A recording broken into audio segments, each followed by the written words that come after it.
அனைவருக்கும் வணக்கம். உங்களோட சேயோன் ஆர்மி அகாடமிலேருந்து உங்கள் தேவி மேம் பேசுகிறேன். நம்ம ரொம்ப நாளாக எதிர்பார்த்த நம்மளுடைய ஆர்பிஎஃப் கான்ஸ்டபிளோட நம்மளுக்கு ஹால் டிக்கெட் வந்து ரிலீஸ் பண்ணிட்டாங்க. ஸோ எல்லாருமே உங்களோட இமெயில் ஐடி வந்திருக்கா அப்படிங்கிறத நீங்கள் செக் பண்ணிக்கோங்க.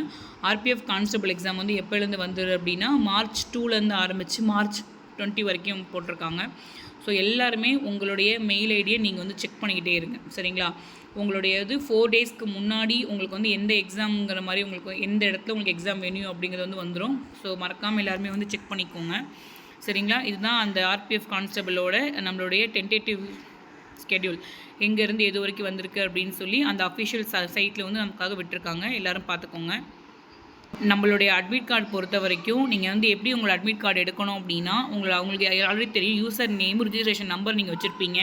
அந்த நம்பர்ஸை போட்டு உங்களுடைய பாஸ்வேர்ட், அதாவது டேட் ஆஃப் பர்த் நீங்கள் போட்டிருப்பீங்க, இல்லை பாஸ்வேர்ட் வேறு வச்சுருப்பீங்க. அதை நீங்கள் போட்டிங்க அப்படின்னா உங்களுக்கு எந்த நாள் அப்படிங்கிறது வந்துடும்.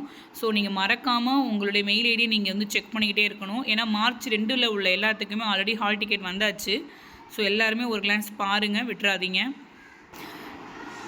இந்த ஹால் டிக்கெட்டில் ரொம்ப ஃபஸ்ட்டு நீங்கள் என்ன பார்க்கணும் அப்படின்னா உங்களோட என்ரோல்மெண்ட் நம்பர் பாருங்கள். அதுக்கப்புறம் உங்களோட கேண்டிடேட்டோட நேம் பாருங்கள், எந்த ஸ்பெல்லிங் மிஸ்டேக் எல்லாம் வந்திருக்கான்னு பாருங்கள், டேட் ஆஃப் பர்த் கரெக்டானு பாருங்கள், ரோல் நம்பர் பாருங்கள், ஜெண்டர் பாருங்கள், எக்ஸாம் வென்யூ, உங்களுக்கு எந்த இடத்துல எக்ஸாமு, உங்கள் ரிப்போர்ட்டிங் டைம் என்ன, சரிங்களா? அதே மாதிரி உங்கள் டேட் என்ன, நீங்கள் எந்த ஷிஃப்ட்டு 1ஆ 2ஆ 3ஆ கரெக்டாக பார்த்துக்கோங்க.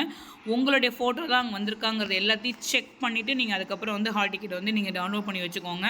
மறக்காமல் எல்லாருமே எக்ஸாம் ஹால் போகிறப்ப உங்களோட ஹால் டிக்கெட்டும் ஆதார் கார்டோட ஒரிஜினலும் எடுத்துகிட்டு போங்க. அதை யாரும் ஸ்கிப் பண்ணிடாதீங்க. நல்லபடியாக எக்ஸாம் எழுதுங்க. All the best guys. உங்களுடைய உழைப்பை வீணாக்காதீங்க, சரிங்களா? அப்புறம் பார்த்துக்கலாம் அப்படின்னு எதையுமே துச்சமாக நினச்சி விட்டுறாதீங்க, சரிங்களா? கற்றுள்ள பொழுதே தூற்றிக்கொள். அதனால் கரெக்டாக எல்லாத்தையும் ஈச் எவ்ரி ஒன் இப்போயே செக் பண்ணிவிட்டு பார்த்துக்கோங்க. ஆல் த பெஸ்ட் பா.